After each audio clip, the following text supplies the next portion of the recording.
سوچئے، اگر گناہ خود چل کر آئے، دروازے بند ہوں، تنہائی ہو، جوانی اپنے عروج پر ہو، اور پھر بھی کوئی بندہ صرف یہ کہے معاذ اللہ، یہ ہمت صرف وہی کر سکتا ہے جس کے دل میں اللہ کا خوف زندہ ہو۔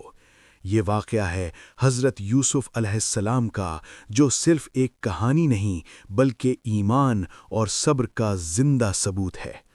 حضرت یوسف علیہ السلام کو ان کے بھائیوں نے حسد کی وجہ سے ظلم کے ساتھ کنویں میں ڈال دیا۔ نہ ماں باپ پاس، نہ کوئی مددگار، لیکن اللہ ان کے ساتھ تھا۔ اللہ نے انہیں کنویں سے نکلوایا، پھر مصر کے بازار تک پہنچایا، جہاں انہیں غلام بنا کر بیچ دیا گیا۔ مصر کے وزیر نے انہیں خرید لیا اور اپنی بیوی سے کہا کہ اس لڑکے کا خوب اکرام کرنا، شاید یہ ہمیں فائدہ دے یا ہم اسے اپنا بیٹا بنا لیں۔ قرآن بتاتا ہے کہ اللہ نے اس طرح یوسف کو زمین میں ٹھکانہ دے دیا۔ جب یوسف علیہ السلام جوانی کی دہلیز پر پہنچے تو اللہ نے انہیں علم، حکمت اور بے مثال حسن عطا فرمایا۔ رسول اللہ صلی اللہ علیہ وسلم نے فرمایا کہ حسن کا آدھا حصہ صرف یوسف علیہ السلام کو دیا گیا تھا۔ ان کا حسن دیکھ کر لوگ حیران رہ جاتے، اور یہی حسن ایک بڑا امتحان بن گیا۔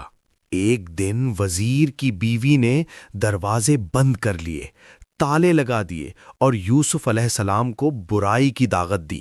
سوچئے، ایک جوان غیر ملک میں تنہا، شادی کا کوئی ذریعہ نہیں اور کوئی دیکھنے والا بھی نہیں۔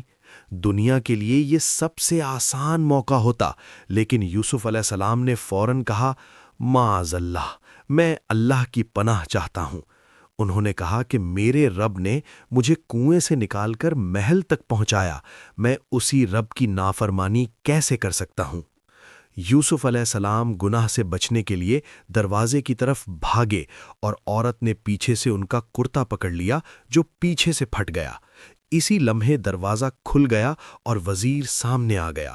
عورت نے الٹا الزام لگا دیا کہ یہ مجھے بہکا رہا تھا، جبکہ یوسف علیہ السلام نے کہا کہ اس نے مجھے برائی کی دعوت دی۔